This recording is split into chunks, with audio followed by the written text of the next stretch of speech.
नमस्कार विद्यार्थी मित्रों, सरस्वती ग्रुप ऑफ एजुकेशन द्वारा संचालित ई लर्निंग सिस्टम आप सब विद्यार्थियों का हार्दिक स्वागत है। ધોરણ 12 નામાના મૂળ તત્વો લાસ્ટ લેક્ચરમાં મિત્રો આપણે છે એ સ્વાધ્યાયનો દાખલા નંબર 20 માં કર્યો અને તમે છે એ ચોપડામાં લખો હશે અને એમસીક્યુ પણ લખેલા હશે। એની સાથે આપણે ચેપ્ટર પૂરું કર્યું। હવે આપણે જઈએ છે નવા ચેપ્ટર તરફ, એટલે કે ચેપ્ટર નંબર 6 ભાગીદારની નિવૃત્તિ ઓબ્લિક મૃત્યુ। જો મિત્રો આપણે છે એ આગલું લેક્ચર જોઈ ગયા નવા ભાગીદારનો પ્રવેશ, પેલા ભાગીદારે પેઢી શરૂ કરી, નવા ભાગીદારને પ્રવેશ આપ્યો। હવે કોઈ ભાગીદાર પેઢીમાંથી નિવૃત્ત થાય કે મૃત્યુ પામે ત્યારે કેવા હિસાબો લખવાના હોય, એના માટેના કયા નિયમો હોય એ આપણા ચેપ્ટરમાં ભણવાના રહેશે। રેડી? તો આ ચેપ્ટર છે કુલ 9 માર્કનું વેઇટેજ ધરાવે છે। એમાંથી વિભાગ A માં એક પ્રશ્ન એટલે કે ચોથો પ્રશ્ન પૂછાય છે 1 માર્કનો। એવી જ રીતના વિભાગ E માં એક દાખલો 32મો દાખલા નંબર કેટલામો 32મો, એના માર્ક કુલ 8। આમ થઈને આ ચેપ્ટરમાંથી 2 ક્વેશ્ચન અને 9 માર્ક રેડી આટલું છે વેઇટેજ આ ચેપ્ટરમાંથી ધરાવે છે। રેડી? હંમેશા ચોથો વિભાગ A માં છે એ ચોથો વિકલ્પ હોય છે આ ચેપ્ટરમાંથી, અને 32મો દાખલો ફરજિયાત હોય છે, આમાં કોઈ ઓપ્શન હોતું નથી। રેડી? તો શરૂ કરીએ ભાગીદારની નિવૃત્તિ કે મૃત્યુ। આપણો પહેલો જ ક્વેશ્ચન છે ભાગીદારના નિવૃત્તિના સંજોગો જણાવો। આપણે ક્વેશ્ચન લખશો। ક્વેશ્ચન નંબર 1, ભાગીદારના નિવૃત્તિના સંજોગો જણાવો।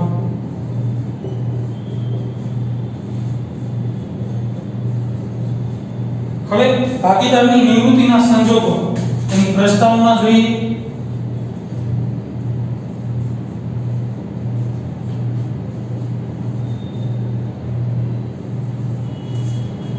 નિવૃત્તિના સંજોગો।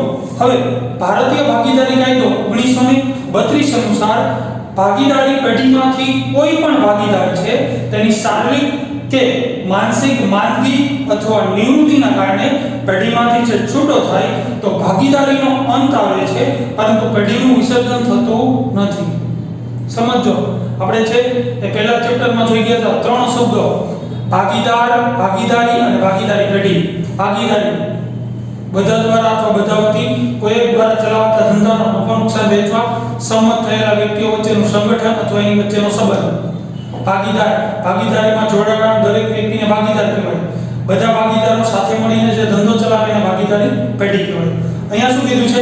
ભારતીય ભાગીદારી કાયદો 1932 અનુસાર ભાગીદારી પેઢીમાંથી કોઈ પણ ભાગીદાર તેની શારીરિક કે માનસિક માંદગી અથવા તો એના મૃત્યુના કારણે છે પેઢીમાંથી છૂટો થાય ત્યારે એની વચ્ચે જે ભાગીદારી રચાયેલી છે એનો અંત આવે છે, પણ પેઢીનું વિસર્જન થતું નથી। જો એની વચ્ચે જે કરાર થયો એનો અંત આવશે। બધા ભાગીદારો 3 ભાગીદારો છે, ત્રણેય સાથે મળીને જે પેઢી ચલાવવાના નિયમો જે ઘડેલા છે એ નિયમોનો એટલે કે ભાગીદારીનો અંત આવશે, પણ પેઢીનો અંત આવતો નથી। ભાગીદારની નિવૃત્તિ કે મૃત્યુ પછી બાકીના ભાગીદારો છે પેઢી અને તેનો ધંધો ચાલુ રાખી શકે છે। રેડી? કોઈ પણ ભાગીદાર નિવૃત્ત થાય કે મૃત્યુ પામે એના પછી છે બાકીના ભાગીદારો છે પેઢી અને તેનો ધંધો ચાલુ રાખી શકે છે।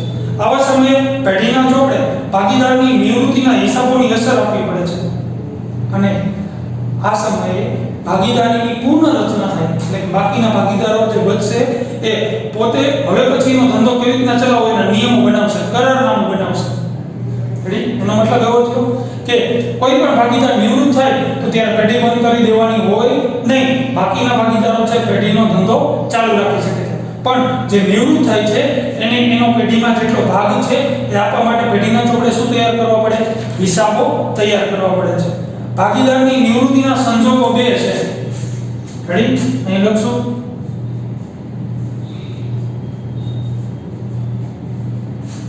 ભાગીદારની નિવૃત્તિના સંજોગો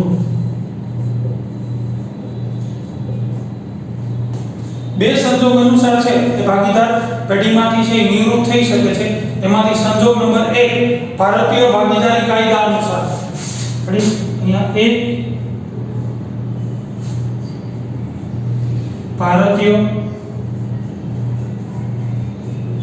ભાગીદારી કાયદા 1932 અનુસાર અને સંજોગ નંબર બીજો પહેલો સંજોગ કયો તો કે ભારતીય ભાગીદારી કાયદો 1932 માં જે જોગવાઈ છે એ જોગવાઈ નથી. બીજું ભાગીદારના અંગત કારણોસર સ્વૈચ્છિક નિવૃત્તિ.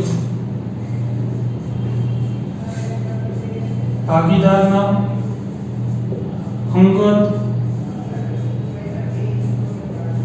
કારણોસર સ્વૈચ્છિક નિવૃત્તિ. રેડી? સ્વૈચ્છિક રીતે પણ નિવૃત્ત થઈ શકે છે. રેડી? તો એમાં જોઈએ પહેલું ભારતીય ભાગીદારી કાયદા અનુસાર. રેડી? એમાં કયા કયા નિયમો હોઈ શકે? તો કે ભારતીય ભાગીદારી કાયદા અનુસાર નીચેના સંજોગોના આધીન કોઈ પણ ભાગીદાર છે પેઢીમાંથી છૂટો થઈ શકે છે. જે આપણા ભારતીય ભાગીદારી કાયદા અનુસાર જે નિયમો આપ્યા છે એ નિયમોને આધીન એમાંનો નિયમ નંબર 1 કોઈ પણ ભાગીદાર બધા જ ભાગીદારોની સર્વસંમતિથી પેઢીમાંથી છૂટો થઈ શકે છે, જેને આપણે મનસ્વી પદ્ધતિ પણ કહેવાય. કોઈ પણ ભાગીદાર પેઢીમાંથી તો કે બાકીના બધા જ ભાગીદારોની સર્વસંમતિથી ત્રણ ભાગીદારો છે એક છૂટો થવા માંગે છે તો બાકીના બેની સંમતિ લઈ કોઈ પણ ભાગીદાર છે છૂટો થઈ શકે છે. આવી પદ્ધતિને કહેવાય મનસ્વી પદ્ધતિ. ક્લિયર? બીજો નિયમ નંબર 2 ભાગીદારી પેઢીના અન્ય ભાગીદારોની નિવૃત્ત થવાના ઈરાદાની લેખિત નોટિસ આપીને પેઢીમાંથી છૂટો થઈ શકે. દાખલા તરીકે કોઈ એક નિવૃત્ત થવા માંગે છે તો બાકીના બેને છે લેખિતમાં નોટિસ આપીને પેઢીમાંથી છૂટો થઈ શકે છે. બે નિયમો, સર્વસંમતિથી અને બાકીનાને લેખિત નોટિસ આપીને. ત્યાર પછી ભાગીદારી કરારની શરતો અનુસાર કોઈ પણ ભાગીદાર નિવૃત્ત થઈ શકે. કરારની શરતો જ્યારે કરારનામું તૈયાર કર્યું હોય ત્યારે છે એ કરારનામામાં જણાવેલું કે કોઈ પણ આ ભાગીદાર છે આટલા વર્ષનો થાય અથવા તો આટલી વર્ષની ઉંમર થાય ત્યારે છૂટો થઈ શકે અથવા પેઢીમાં આટલા વર્ષ રહે ત્યારે નિવૃત્ત થઈ શકે. રેડી? તો કરારમાં શરતો દર્શાવી તો એ શરતોને આધીન નિવૃત્ત થઈ શકે છે. પછી કોઈ પણ ભાગીદાર નાદાર જાહેર થાય તો તેની નાદારીની તારીખથી ભાગીદારીનો અંત આવે. કોઈ પણ ભાગીદાર નાદાર થાય, નાદાર કેવી રીતના થાય તો કે એની મિલકતો કરતા એનું દેવું વધી જાય અને અદાલતમાં છે નાદારી માટેનું છે એ અરજી કરે અને અદાલત એને નાદાર તરીકેનું સર્ટિફિકેટ આપી દે. તે દીથી પેઢીમાંથી છૂટો થઈ શકે. ભાગીદારના મૃત્યુને કારણે આપોઆપ તેની ભાગીદારીનો અંત આવે. રેડી? ભાગીદારી કરારમાં જોગવાઈના આધીન કોઈ પણ ચાલુ ભાગીદાર અન્ય ભાગીદારને છૂટો કરી શકે. તો આટલા નિયમોના આધીન છે ભારતીય ભાગીદારી કાયદા અનુસાર છૂટો થઈ શકે. ફરીથી જોઈએ સર્વસંમતિથી બધા ભાગીદારોની સર્વસંમતિથી મનસ્વી પદ્ધતિ નિવૃત્ત થઈ શકે. બીજું તો કે કોઈ પણ ભાગીદાર નિવૃત્ત થાય છે એ બાકીના ભાગીદારોને લેખિત નોટિસ આપીને પણ નિવૃત્ત થઈ શકે. કરારમાં કોઈ શરત આપેલી હોય એ શરતોનું પાલન થતું હોય તો છૂટો થઈ શકે. કોઈ પણ ભાગીદાર નાદાર જાહેર થાય તો જે દિવસે નાદાર જાહેર કરે એ દિવસથી પેઢીમાંથી છૂટો થઈ શકે. કોઈ પણ ભાગીદારનું મૃત્યુ થાય તો મૃત્યુને કારણે આપોઆપ છૂટો થઈ શકે. અને લાસ્ટ કે કોઈ પણ ભાગીદારને અન્ય ભાગીદારો છે કરારની શરતો મુજબ એને છૂટો કરી શકે. એમાં નિયમો દર્શાવેલા હોય તો કોઈ પણ ભાગીદાર છે આવો કાર્ય પેઢીમાં કરે તો એને બાકીના ભાગીદારો છૂટો કરી શકે. કરારનામામાં જણાવેલું કે દાખલા તરીકે એ અંદરથી છે એ પૈસાની કટકી કરતો હોય, ખોટા બિલ રજૂ કરતો હોય, હિસાબોમાં ગોટાળા કરતો હોય, બરાબર, અથવા નિયમોનો વારંવાર ભંગ કરતો હોય, આવા કોઈ પણ નિયમ હોઈ શકે. એ નિયમોનું પાલન થતું હોય તો કોઈ પણ બીજા ભાગીદારો ચાલુ ભાગીદારો એને છૂટો કરી શકે છે. આ તો આપણે ભારતીય ભાગીદારી કાયદા 1932 અનુસાર. રેડી? બીજો જોઈએ સંજોગ ભાગીદારના અંગત કારણોસર સ્વૈચ્છિક નિવૃત્તિ. પોતાના અંગત કારણો હોય તો સ્વૈચ્છિક રીતે પોતે નિવૃત્ત થઈ શકે. એમાં પહેલું જોઈએ કોઈ પણ ભાગીદાર છે પોતાના અંગત કારણોસર નિવૃત્ત થવાનો નિર્ણય કરી શકે. પોતાના કોઈ પણ અંગત કારણ હોઈ શકે એ પોતે નિર્ણય કરી શકે છે. જો ભાગીદાર સક્રિય રીતે પેઢીમાં કામગીરી બજાવતો હોય તો તેને જાહેર નોટિસ દ્વારા તેની નિવૃત્તિ અંગેની જાહેરાત કરવી ફરજિયાત છે. બીજો નિયમ સ્વૈચ્છિક રીતે જો નિવૃત્ત થવું હોય તો પોતાના અંગત કારણોસર થઈ શકે છે. પછી તો કે જો એ સક્રિય રીતે કામગીરી બજાવતો હોય સક્રિય એટલે યાદ કરો ધોરણ 11 માં બીએ નું ચેપ્ટર નંબર 5 એમાં ટોપિક નંબર બીજો ભાગીદાર એના પ્રકાર એમાં પહેલો પ્રકાર સક્રિય ભાગીદાર. સક્રિય ભાગીદાર એટલે કેવો ભાગીદાર? જે પેઢીમાં ભાગીદાર તરીકે હોય અને કોઈ પેઢીનું કામ પણ સંભાળતો હોય, ખરીદીનું, વેચાણનું અથવા તો ઉત્પાદનનું અથવા જાહેરાતનું કોઈ કામ સંભાળતો હોય, સંચાલન કરતો હોય, બરાબર. આવો ભાગીદાર જો પેઢીમાંથી છૂટો થવા માંગતો હોય તો એને છે જાહેર નોટિસ આપવી ફરજિયાત છે. જાહેર નોટિસ દ્વારા નિવૃત્ત થઈ શકે છે. રેડી? જો જાહેર નોટિસ ન આપે તો તેની નિવૃત્તિ પછીની પ્રવૃત્તિ દ્વારા ઉપસ્થિત થતી ત્રાહી પક્ષ પ્રત્યેની જવાબદારી માટે તે જવાબદાર બને છે. રેડી? આ નિયમ એક તો અંગત કારણોસર સ્વૈચ્છિક નિવૃત્ત થઈ શકે, પણ જો એ સક્રિય હોય તો એની નિવૃત્તિની જાહેરાત કરવી ફરજિયાત છે.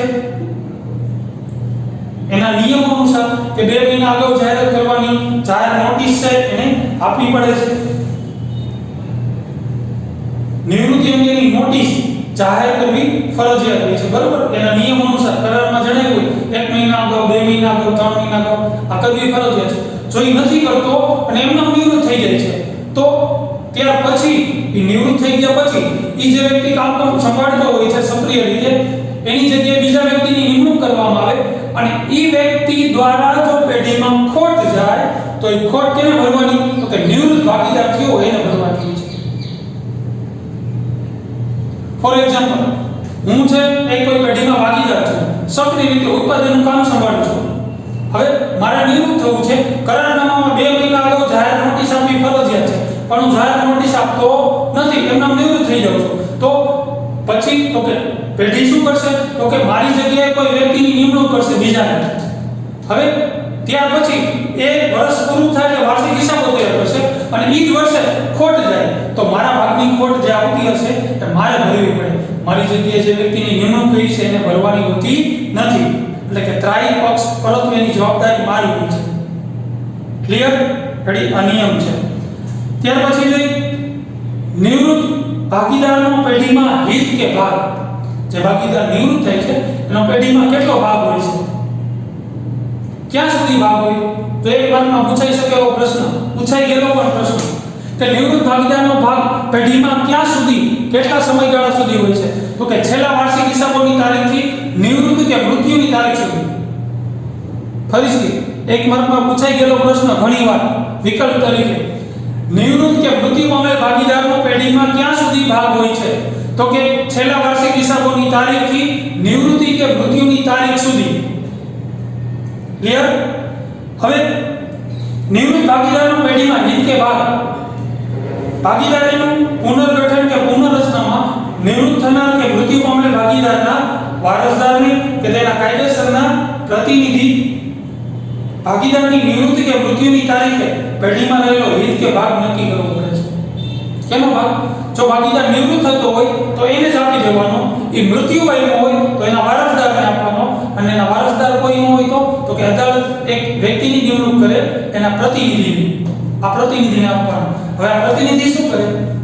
અદાલત દ્વારા જે પ્રતિનિધિ નિમાયેલો હોય છે એને પેઢીમાં જેટલો ભાગ હોય એને આપી દેવાનો. પછી એ વ્યક્તિને જે યોગ્ય લાગે એ વ્યક્તિને આપે, એટલે કે એના કુટુંબીમાંથી કોઈ પણ વ્યક્તિને આપી શકે કે જે એના રિલેટિવ હોય કે જે કાયદેસર રીતે એને ભાગ મેળવવા પાત્ર હોય એવા વ્યક્તિને છે એ પ્રતિનિધિ આપશે. પણ પહેલા કેને મળવો આપવા પાત્ર છે? તો કે પ્રતિનિધિ.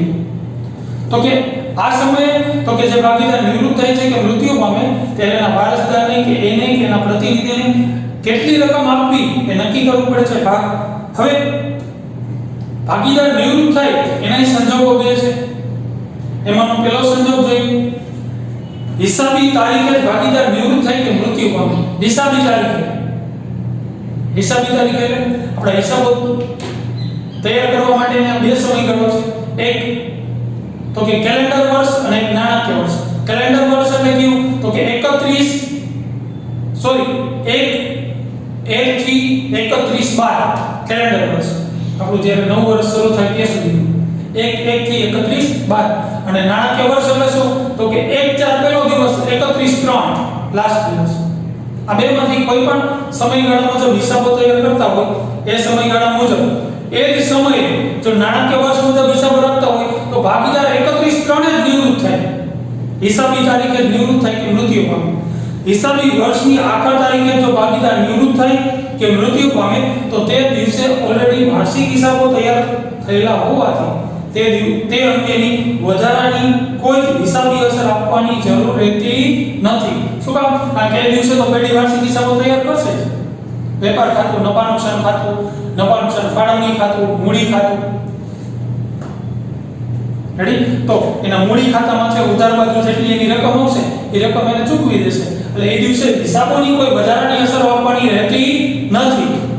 રેડી? કારણ કે તે દિવસે ઓલરેડી હિસાબો તૈયાર કરવાના હોય છે. રેડી? બીજો સંજોગ જોઈએ, હિસાબી વર્ષ દરમિયાન ભાગીદાર નિવૃત્ત થાય કે મૃત્યુ પામે. હિસાબી વર્ષ દરમિયાન એટલે કે 1/4 થી 31/3 વચ્ચે કોઈ પણ સમય, રેડી, 6, 7, 8, 9, 10, 11, 12 કોઈ પણ સમય નિવૃત્ત થાય. રેડી? તો કે હિસાબી વર્ષ દરમિયાન જો ભાગીદાર નિવૃત્ત થાય કે મૃત્યુ પામે તો તે અંગેની હિસાબી અસરો કેટલાક અંશે વિશિષ્ટ બને છે. આ સંજોગોમાં નિવૃત્ત ભાગીદારનું હિત કે ભાગ નક્કી કરવા માટે અમુક મહત્વની બાબતો છે, એની અસરો આપવી પડે છે અને પેઢીના ચોપડે છે એ ખાતાઓ તૈયાર કરવા પડે છે. જે આપણે પાછળના ચેપ્ટરમાં છે તૈયાર કરતા હતા. પુનઃ મૂલ્યાંકન ખાતું, ભાગીદારોનું મૂડી કે ચાલુ ખાતું, રોકડ બેંક ખાતું અને નવું પાકું સર્વે. રેડી? આ જે 4 ખાતાઓ તૈયાર કરવાના રહેશે અને અમુક નિયમોનું છે પાલન કરવાનું હોય.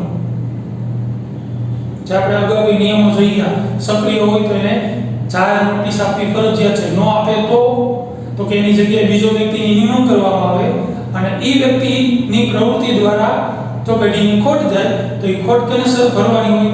નિવૃત્ત થનાર વ્યક્તિ. આવા અમુક નિયમો છે એ નિયમોનું પાલન કરવી અને પછી હિસાબોની અસરો આપવાની હોય છે. તો રેડી મિત્રો, અહીંયા છે આપણે એના નિયમો વગેરે છે નેક્સ્ટ લેક્ચરમાં, આગલા લેક્ચરમાં જોશું. અત્યારે તમારે છે નવા પેજે હેડિંગ આપવાનું રહેશે. ચેપ્ટર નંબર 1 ભાગીદારની નિવૃત્તિ / મૃત્યુ. કોર્નરમાં લખવાનું રહેશે 9 માર્ક. રેડી? આ છે તમારે બોક્સ તૈયાર કરવાનું છે. વિભાગ પ્રશ્ન માર્ક A અને E ચોથો અને 32મો 1 માર્ક 8 માર્ક, કુલ 2 પ્રશ્ન 9 માર્ક. પહેલો પ્રશ્ન લખવાનો છે. રેડી? એના સંજોગો જે તમને સ્લાઇડમાં આપેલા છે એમાંથી જોઈને લખી લેવાના રહેશે. પ્રશ્ન બીજો, આ પ્રશ્ન પછી એની પ્રસ્તાવના છે, એના સંજોગો છે, એનો પહેલો સંજોગ, બીજો સંજોગ જે તમને ઓલરેડી છે સ્લાઇડમાં આપેલું છે. તો આ પ્રશ્ન છે તમારે વ્યવસ્થિત ચોપડામાં લખી લેવાનો રહેશે. લખાઈ જાય પછી એકવાર પાછો રીડ કરી જવાનો રહેશે. ઓકે મિત્રો, તો નેક્સ્ટ લેક્ચરમાં છે આપણે આગળ વધશું, એની મહત્વની હિસાબી અસરો અંગેના નિયમો જોશું. ઓકે મિત્રો, થેન્ક યુ.